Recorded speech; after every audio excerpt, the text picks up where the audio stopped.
Monsieur le ministre, la parole est à Madame Suzanne Tallard. Merci, Monsieur le Président, Mesdames et Messieurs les ministres, mes chers collègues. Ma question s'adresse à Madame la ministre des Droits des femmes. En France, il a fallu attendre 1944 pour que les femmes aient le droit de vote et le droit d'être éligibles. Il a fallu attendre 1965 pour qu'elles puissent exercer une activité professionnelle sans l'autorisation de leur mari. Partant de si loin, le chemin vers l'émancipation et l'égalité a été long et jalonné de luttes et de lois qui, toutes dans leur domaine, font date.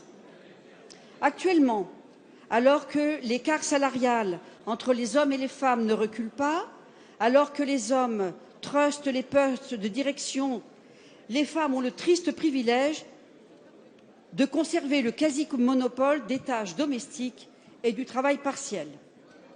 Des progrès majeurs restent à réaliser, nos bancs ici même en témoignent.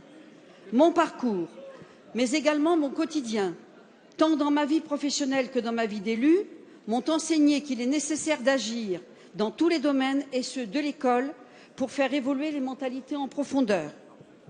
Mais lorsque les bonnes volontés ne suffisent pas, il est de la responsabilité du législateur de bousculer des habitudes, des usages qui seront perçus demain comme des archaïsmes. C'est ce à quoi d'ores et déjà votre gouvernement s'est attaché. Je citerai la formation des enseignants, le binôme des conseillers départementaux, le temps partiel encadré, la gratuité de la contraception, la lutte contre les violences faites aux femmes. Madame la ministre, le projet de loi que vous avez présenté ce matin au Conseil des ministres a pour ambition d'assurer les conditions d'égalité réelles et concrètes entre les hommes et les femmes. Pouvez-vous nous en préciser les mesures? Merci. La parole est à Madame Najat Vallaud-Belkacem, ministre des Droits des femmes. Oui, Monsieur le Président, Mesdames et Messieurs les députés, Madame la députée, vous l'avez parfaitement dit, les inégalités à l'œuvre entre les femmes et les hommes dans la société présentent une profonde cohérence et une réelle globalité. C'est la raison pour laquelle nous avons voulu un texte en réponse qui soit global et cohérent et dans lequel nous puissions aborder tous les sujets possibles qui font encore aujourd'hui les disparités entre hommes et femmes. Alors demain, si vous l'acceptez, si vous acceptez ce texte, eh bien, une entreprise de plus de 50 salariés qui ne respecte pas ses obligations en matière d'égalité professionnelle ne pourra plus soumissionner à un marché public.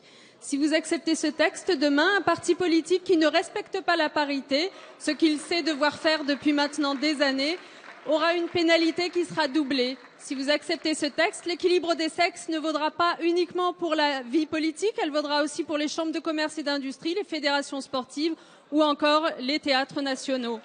Si vous acceptez ce texte, Madame la députée, demain, une mère isolée n'aura plus à se battre seule contre une pension alimentaire non versée. Elle pourra s'appuyer sur la CAF qui le fera à sa place tout en lui assurant une allocation de soutien familial. Demain, un homme qui voudra prendre une part du congé parental pour s'occuper lui aussi de son enfant, il sera incité et accompagné. Et une femme, elle, pourra revenir plus rapidement en emploi sans porter préjudice à sa propre carrière lorsque les congés parentaux sont trop longs.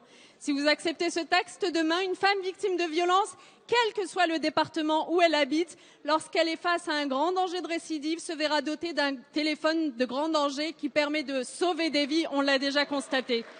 Si vous acceptez ce texte, sitôt dénoncé le cycle de violence, une femme victime se verra maintenue dans son domicile plutôt que d'y voir maintenu l'auteur des coups.